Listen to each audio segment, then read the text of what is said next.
Hi everyone, welcome to the Unit 3 overview video. And before we get into talking about the plan and chapters 8 and 6, etc., I first want to start off by saying I hope that you and your loved ones have been enjoying and celebrating this holiday season in the way that best works for you. And in light of the timing of where Unit 3 falls, I also want to wish you and your loved ones a very happy new year and all the best in 2026 with a lot of bright days, fun adventures, new learning opportunities, and of course, all the support that you need to reach your goals. And know that I'm here to cheer you on along the way. So, happy 2026. And I'm sure you have a lot to look forward to, and you are looking forward to getting Unit 3 done this week to start the new year off right. So let's get into it. Unit 3 covers Chapter 8 and Chapter 6. I recommend reading Chapter 8 first and then reading Chapter 6. These two particular sections cover two laws that impact sport managers throughout the US, Title 9 as well as Title 7. So, Chapter 8 covers gender equity issues, including the history of Title 9, how Title 9 is analyzed according to the three-part test, or the three-prong test, is also how it's referred to. It also discusses frequent criticisms of this civil rights law. The authors provide legal commentary alongside various lawsuits so you can get a clear picture of what Title IX is and how expansive and applicable it is within educational settings.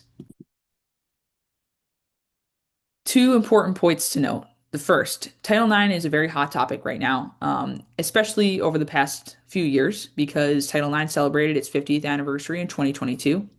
Chances are you might have come across a viral TikTok during the 2021 NCAA basketball, aka March Madness tournament, from Sedona Prince, who highlighted the discrepancies between male and female basketball players in terms of access to equipment, facilities, and merch. So this is one way that we might have seen Title IX appear within a social media setting, or at least a discussion of Title IX within a social media setting. The second point is that even though Title IX is most frequently applied and discussed surrounding women within an athletic setting, please note that this civil rights law applies to and affects both men and women. My hope for you in reading this chapter is that you can see that this civil rights law protects both men and women. It's not just applicable to sports settings, it's applicable to any educational setting.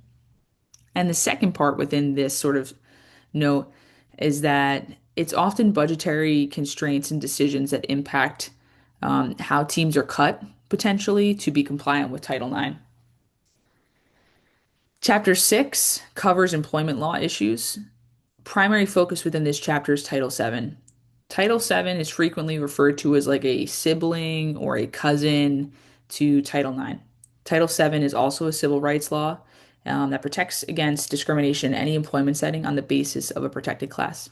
So you'll read more about Title 7 as well as other employment laws that intersect with multiple areas within sport management.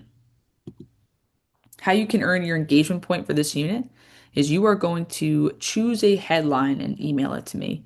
So for this particular engagement opportunity, I'd like for you to find a sport related news headline within the past 12 to 18 months that connects to a topic discussed in Unit 1 or Unit 2. Some topics discussed within there, in case we need a refresher: negligence, intentional torts, risk management, product liability, constitutional rights, drug testing, etc. So I would like for you to email me a hyperlink to your news article, the date that it was published, and then a short statement, just a few sentences, two to three, that identify the involved legal concept and an explanation of how the concept shows up in the article. This does not need to be formal writing. I'm just really looking for you to begin to circle back to things that we've covered within units 1 and 2.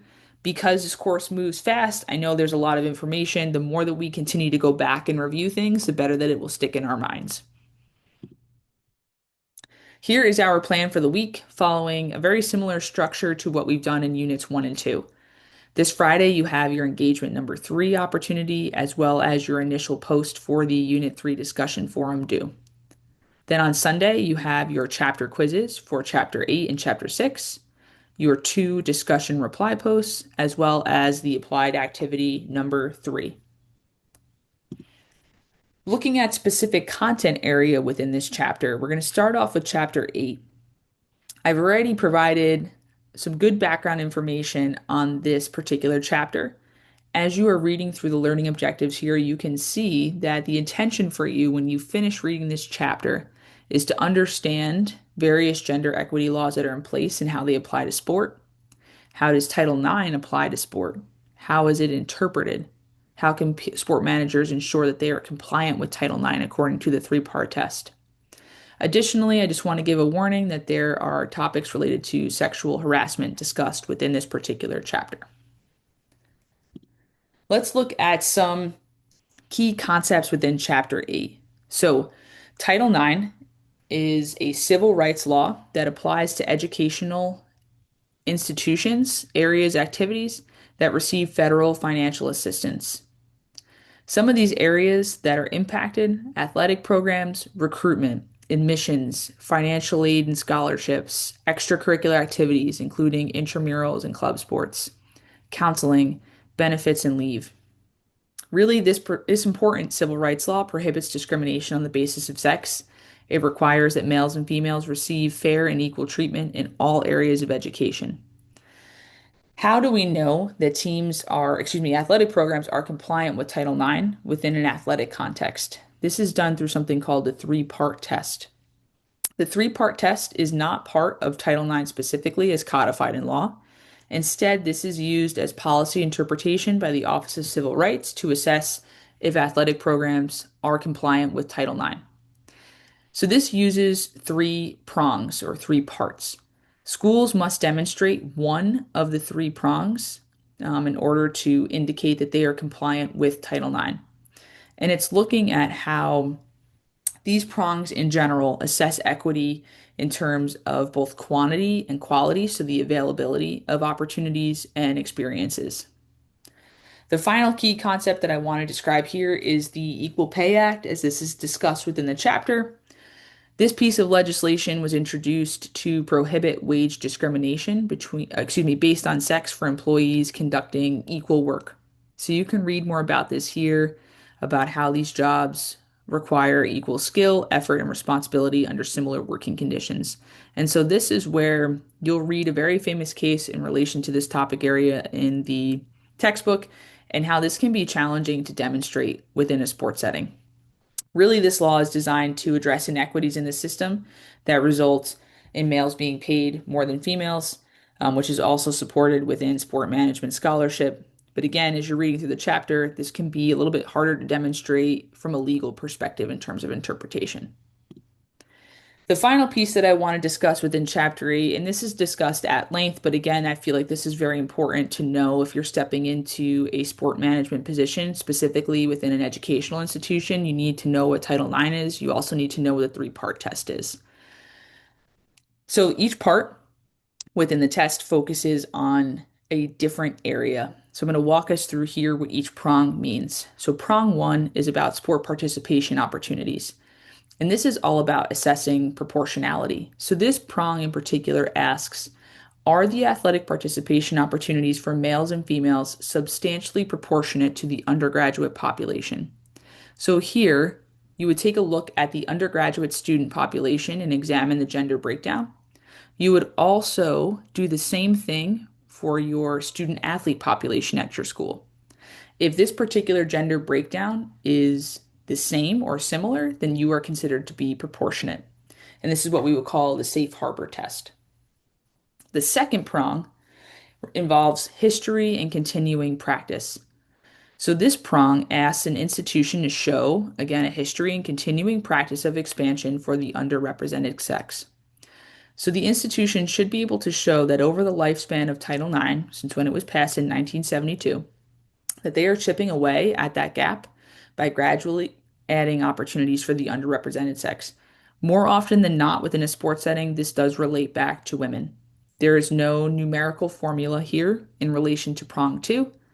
So, really, what the textbook argues is that if you've truly, over the last 50 years, gradually expanded, you should be very close to proportionality, which relates back to prong number one. The final prong is titled Fully Meeting the Abilities and Interests of the Underrepresented Sex. So here the school needs to assess if the interests and abilities of the underrepresented sex, again, usually women, has been fully and effectively accommodated by institutions. So, how will schools do this? They will distribute surveys to the current undergraduate student body. They might also look at the sports that are offered regionally or within conference and begin to develop a comparison of if they offer those same opportunities for the sport as well. Really, this prong number three, is looking at, is there some type of unmet demand for the underrepresented sex in terms of athletic opportunities at this school? So I know that this was a very broad discussion in terms of the three-part test. The textbook is really going to discuss each of these parts as well as the challenges that are associated with demonstrating compliance for each of these three parts and creating a separate but equal framework. Because this flexibility has provided schools with the opportunity to work within their own context. However, it has also really provided, or prompted different barriers for athletic administrators to look at how can they really effectively accommodate this test. The textbook will also get into what happens if a school is not compliant with Title IX. Moving on from Chapter 8, we're now going to discuss Chapter 6. Throughout this chapter, you'll cover multiple employment laws that impact sport management. These topics are going to range from what constitutes an employee, what are the key laws that prohibit discrimination on the basis of age, ability or disability status, race, color, national origin, gender, religion. What federal laws must be upheld to protect the health and safety of employees? Why is all this information important? I think that the authors say this really perfectly, and I'm going to quote this directly from the textbook. The key for the sport manager is to avoid any discrimination suits in the first place. So, beyond it being the right thing to do from a moral or ethical perspective, it would be beneficial both legally and financially if you remain educated on anti-discrimination laws as well as health and safety employment laws that impact everyone within the scope of an athletic organization.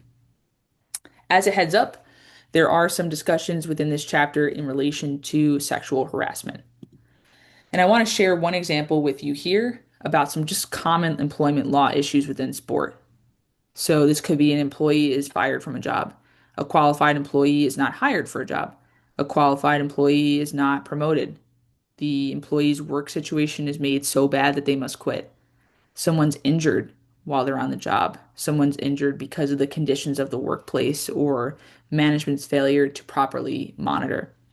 So this example up here on the screen depicts Dearica Hamby, who is a professional women's basketball player, who in the fall of 2023 filed a federal lawsuit against her former team, the Las Vegas Aces, based on discrimination that she experienced on the basis of her pregnancy. So here she's pictured up on the screen with her child.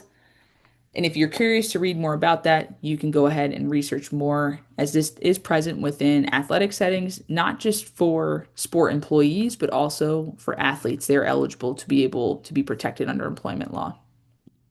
So here are a few key concepts for us to know in relation to this chapter. The first is that employment relationships are contractual in nature. The contract spells out the nature of employment, including the rights and responsibilities of both parties. One thing here, one term that I'd like for us to know is employment at will. This means that either the employer or the employee may terminate the employment relationship at any time and for any reason. So you'll read more about this as well as exceptions to this particular doctrine. The second concept that I'd like for us to know is that federal law recognizes several protected classes: race, color, national origin, religion, gender, age, and disability. This will really come into play in discussion with Title VII. An additional key concept that I think is important for us to know after reading this chapter is, how do we define discrimination from a legal perspective? So discrimination is defined as treating an employee or job applicant unequally on the basis of a personal characteristic or trait. We can circle back to those protected classes that I just previously discussed. Sport managers need to be aware that discrimination can occur directly or intentionally through something called disparate treatment discrimination. And this can also occur indirectly or unintentionally through something called disparate impact discrimination. There are a lot of federal laws that will be discussed within this chapter. So, the Civil Rights Act of 1964, Title VII, the Americans with Disability Act, ADA, Age Discrimination and Employment Act, the ADEA, as well as OSHA. That relates back to workplace safety. The other term that I'd like for us to know is the EEOC, the Equal Employment Opportunity Commission. This is the government agency that monitors compliance with Title VII. So, if an applicant or an employee is qualified and believes that they've been discriminated against, they can file a claim with the EEOC, and the EEOC will decide to investigate or take action. If we circle back to this particular example here on the screen, you'll see in this small text here, right, that this particular professional basketball player filed a claim with the EEOC in order to initiate this particular investigation into potential discrimination on the basis of employment. Other topics that are discussed within this chapter, again, relate back to affirmative action, sexual harassment, as well as health and safety. So there are a lot of different types of acronyms that you'll read beyond the ones that I've already shared. FMLA, COBRA, HIPAA, etc. So these are things that you might have already encountered in your current or future, your current professional role. They are definitely things that you will encounter within your future professional role. I encourage you to pay attention to this, not just, being a diligent sport manager, but also this could help provide you with some valuable information for your own personal life as an employee. The final part within this unit overview video that I want to just really discuss is applied activity number 3. In this particular activity, you'll listen to a podcast featuring Janet Judge, who's listed up here on the screen. Janet is a sport lawyer who has written the book literally on NCAA gender equity issues. You'll listen to a podcast, SportsWise, a podcast about sports and the law, and respond to questions. I recommend taking notes while listening to the podcast. It's about 40 minutes long. I've also provided you within the activity sheet a short article to catch up on the House versus NCAA settlement if you are not familiar with it, as it is heavily referenced within this podcast and also something that has received a lot of news coverage since June 2025. So, Janet Judge, as well as host Gabe Feldman from Tulane Law, discuss this particular settlement, as well as the Trump administration executive order concerning college sports, as well as potential Title IX implications with all of these legal updates. Again, I mentioned the podcast is about 40 minutes long. I would probably carve out about an hour and a half to complete this applied activity. And that concludes our Unit 3 overview video. Please reach out to me with any questions, and I hope that everyone has a great week.